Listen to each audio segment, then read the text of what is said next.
Springfield don't have a lot of money. That's what's happening. Yeah, I'm expecting that. Yeah, that's just some different things. So, I met a first grade teacher. She had 9 of 17 of her students are Haitian. So, and people carry around.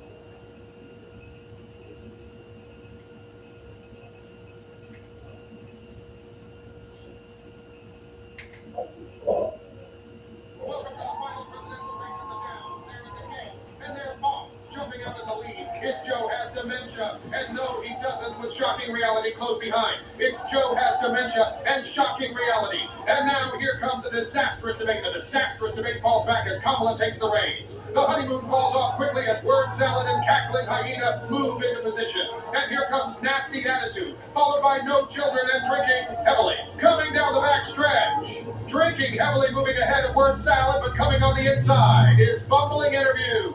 It's bumbling interviews followed by I grew up in a middle-class family, nasty attitude. And I love Venn diagrams.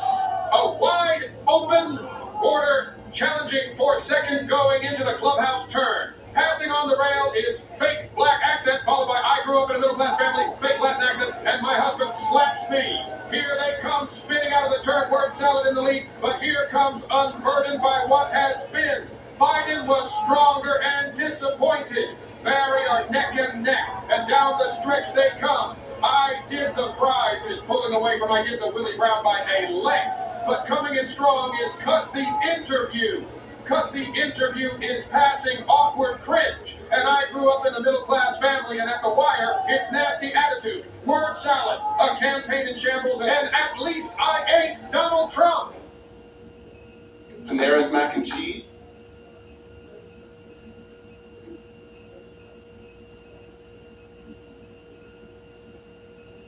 Our world could change due to several global events in the next few weeks. Here to tell us what to keep an eye on is Jim Rickards. He's a strategic.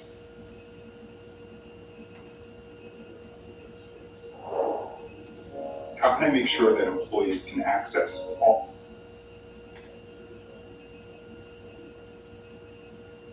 workers and our trash people, because you flooded this town with illegal immigration and you put the burdens, Matt, and all our viewers on the taxpayers' back?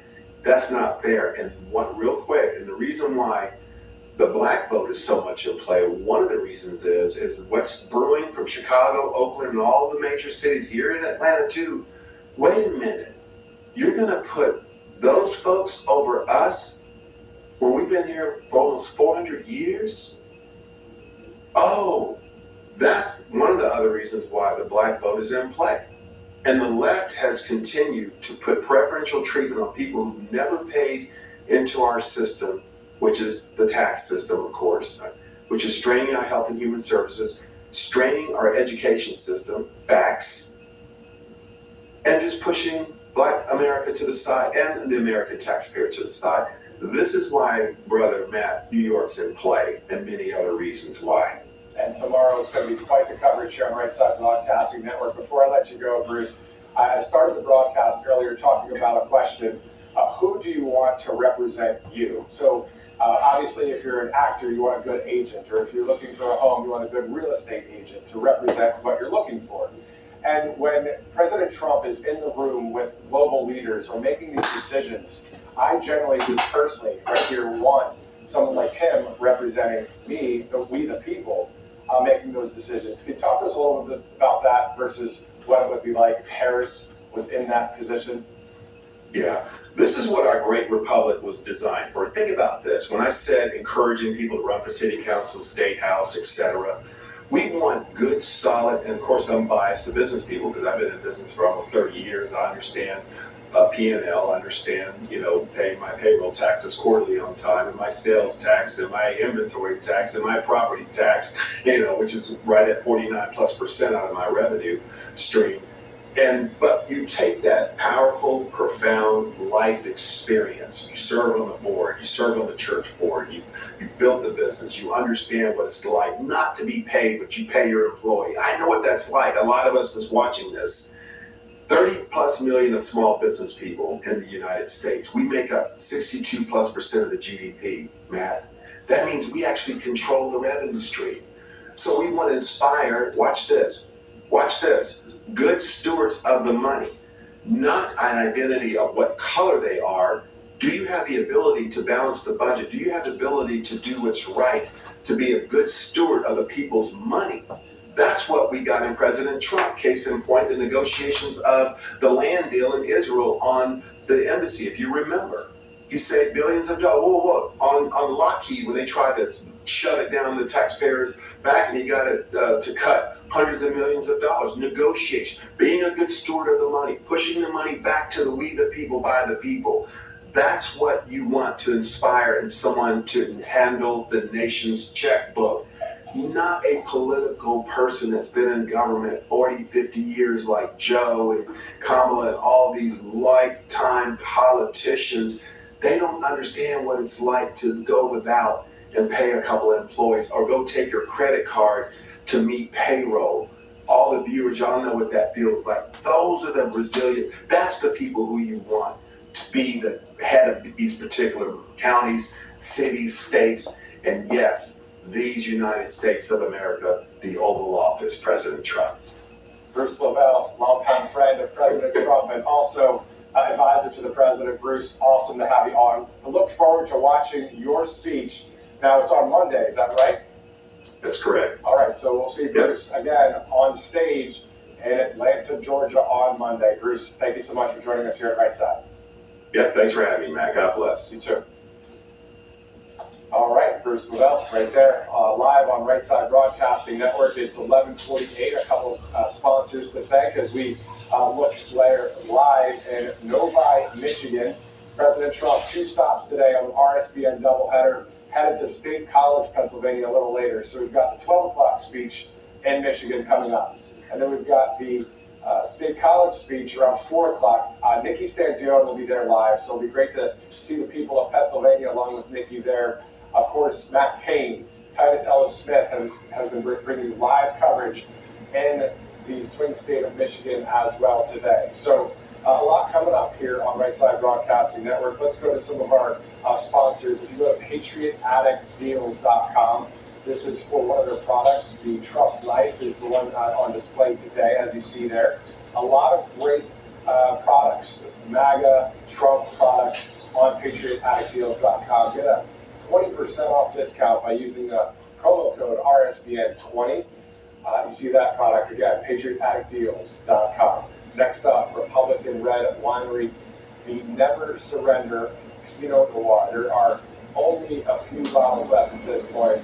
We've been showing you this product for a minute, and we know that they've only made around 2,000 bottles. We're told about half or more have already been taken off the shelves. That was just a few days ago.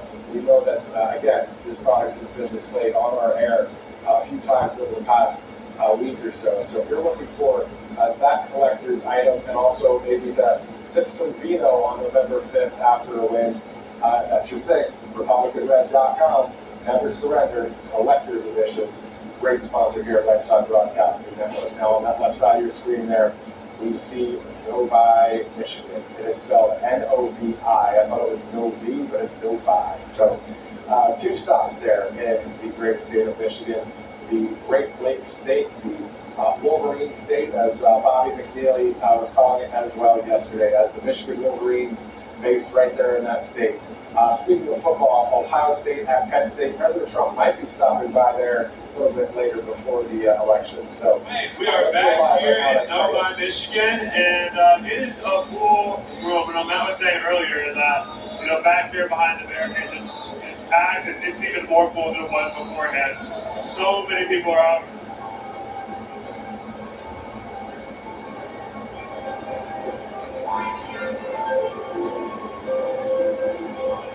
Talk about so much about really understanding the pulse of the country, where people actually, where their allegiances lie, what you could expect just about 9 days from now, 10 days from now. Pretty crazy that we're there. And one of the great places where you can track that is over at Kalshi. We're excited to show you an app that we've been using for a while. It's called Kalshi.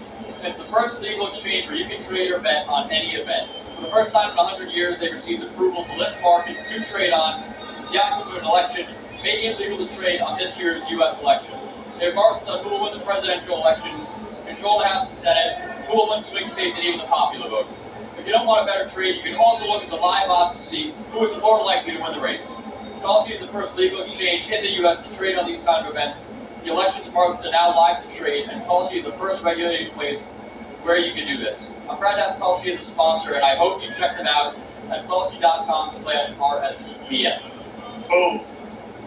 It really is an interesting tool because modern day polling has basically become useless. It doesn't really tell the full story.